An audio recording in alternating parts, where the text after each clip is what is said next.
La Suprema Corte de Justicia de la Nación declaró inconstitucional el gramaje de 5 gramos permitido por la ley para el consumo mínimo de marihuana. Para poder hablar de esto y tener un poco más de claridad, tenemos en vía Zoom a la directora general de México Unido contra la Delincuencia, Lisa Sánchez. Lisa, ¿cómo estás? Primero, muy buenas tardes. Muy buenas tardes, pues con mucho gusto de estar contigo y con tu audiencia, Enrique. Cuéntenos, ¿qué opinión nos merece esta situación que ha provocado la Suprema Corte de Justicia de la Nación y entender más o menos cuántos son 5 gramos de marihuana?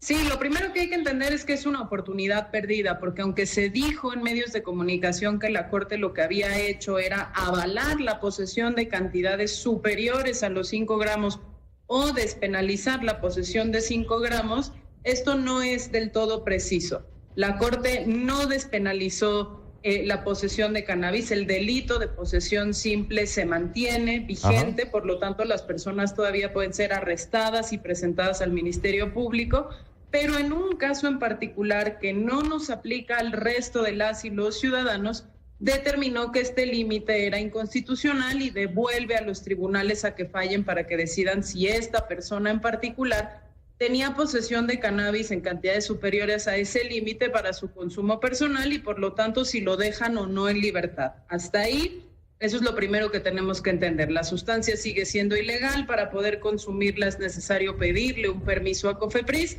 y las personas en posesión de esta sustancia todavía pueden ser detenidas. Ahora, 5 gramos cuando se tiene cannabis en flor, que es básicamente la que se seca y la que se hace cigarrillos para fumar, puede ser hasta 5 cigarrillos. En ese sentido, habiendo explicado ya un poco el fallo, lo que sucedió ayer en la Corte es una oportunidad perdida. ¿Por qué? Porque la Corte no fue coherente con sus propios fallos y ya protegió el consumo, pero sigue criminalizando la posesión. Y Enrique, hay una cosa que es muy simple, no existe consumo sin posesión. Yo necesito poder tener en mis manos lo que voy a consumir, de otra manera pues lo que no puedo es ejercer ese derecho al consumo.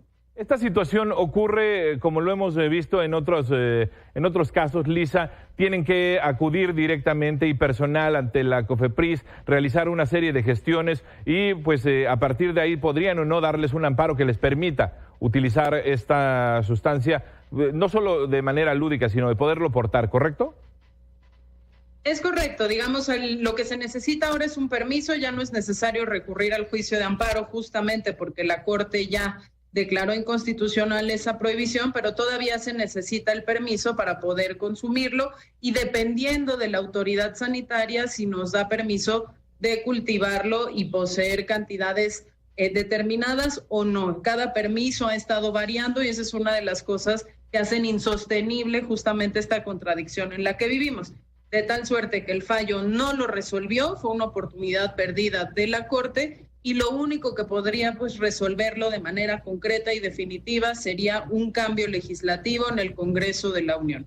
Una ley que lleva en más de 900 días desde que la Corte ordenó que se promulgara sin salir del Congreso de la Unión, pese a que ya tuvo votos aprobatorios tanto en la Cámara de Diputados como en el Senado. Es decir, el caso en particular que nos atañe hoy y que tuvo que ver con la Suprema Corte de Justicia aborda sobre una persona que había sido detenida por tener más de estos 5 gramos, que fue lo que se resolvía o delimitar las autoridades para poder saber qué pasaba, pero sigue siendo de uno en uno, Lisa. No puede ser un colectivo, no se generó jurisprudencia. Dejémosle claro a la gente, ¿eso es correcto?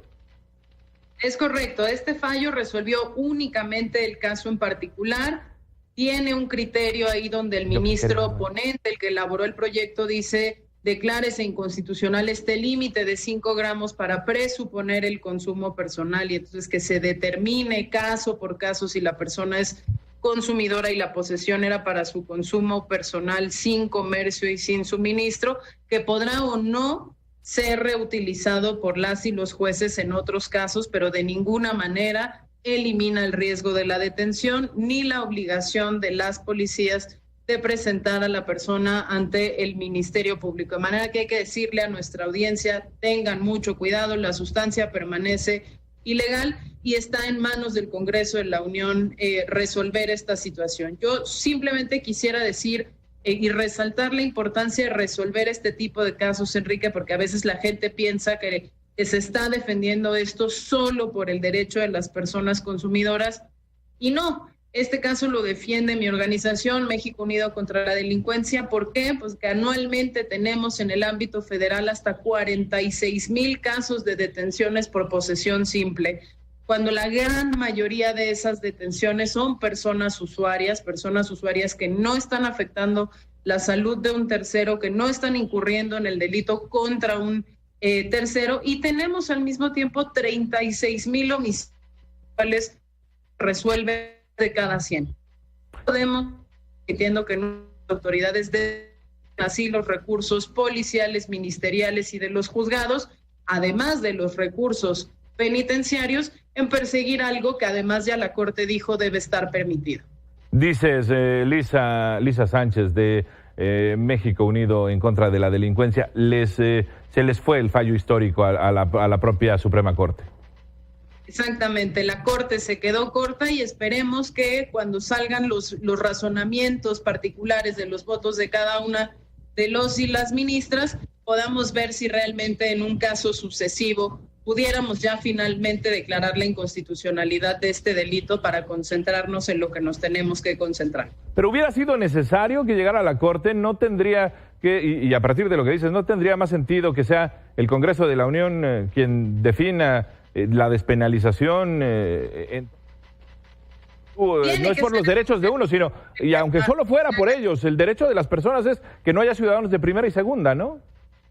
Completamente, esa es la obligación del Congreso, en ese sentido está, digamos, ahí. Importante nada más decir que este caso se empezó a defender en 2018. En 2018 todavía no había jurisprudencia sobre consumo personal de cannabis en la Corte, ni una orden al Congreso de la Unión de modificar la ley. Es por eso que lo estamos discutiendo ahora, pero efectivamente tienes razón. Esto ya tiene que resolverse y de manera urgente en el Congreso. Ahora, ¿de quién depende? ¿En manos de quién? ¿Cuál es la comisión donde está detenido y por qué no se lleva a pleno? Pues mira, estuvo detenida durante muchísimo tiempo en la Comisión de Justicia del Senado de la República, que estaba en manos del entonces senador Julio Menchaca, hoy candidato de Morena para la gubernatura de Hidalgo. Estuvo detenida en su momento también en la Comisión de Salud, estuvo en su momento analizada por estudios legislativos. Segunda, hoy en día hay incluso una comisión ad hoc que está dictaminando supuestamente solo el tema de cannabis, pero insisto, han pasado más de 900 días desde que la Suprema Corte de Justicia ordenó crear una ley general de control de cannabis, y es un Congreso que con todo y la mayoría de Morena que se ha pronunciado a favor de este tema sigue sin sacar la ley. ¿Cuál entonces es la explicación? Que el presidente no quiere y que hay otros sectores como el Ejército que tampoco están permitiendo que esta legislación salga, contraviniendo ya los razonamientos de constitucionalidad de la Suprema Corte de Justicia. Ahora, a partir de esto, ¿no podríamos hablar de que hay un acto de desacato hacia una relación de la Corte? Así es, permanecieron en desacato durante muchísimo tiempo en el Congreso de la Unión. Luego la Corte tomó cartas en el asunto y emitió una declaratoria general de inconstitucionalidad. Pues podría haber responsabilidad por el lado de los legisladores y también por el lado de la Comisión Federal de Prevención de Riesgos Sanitarios, la COFEPRIS, por estar pues emitiendo, digamos, plazos dilatorios para la emisión de los permisos y dificultando que las personas puedan acceder a ellos y a sus derechos, creando este problema que mencionabas muy bien, Enrique, que tenemos ciudadanos de primera y ciudadanos de segunda. Muy bien, Lisa Sánchez, directora general de México Unido contra la Delincuencia. Nos quedamos al habla y seguimos en próximas fechas. Con muchísimo gusto y muchas gracias por el espacio.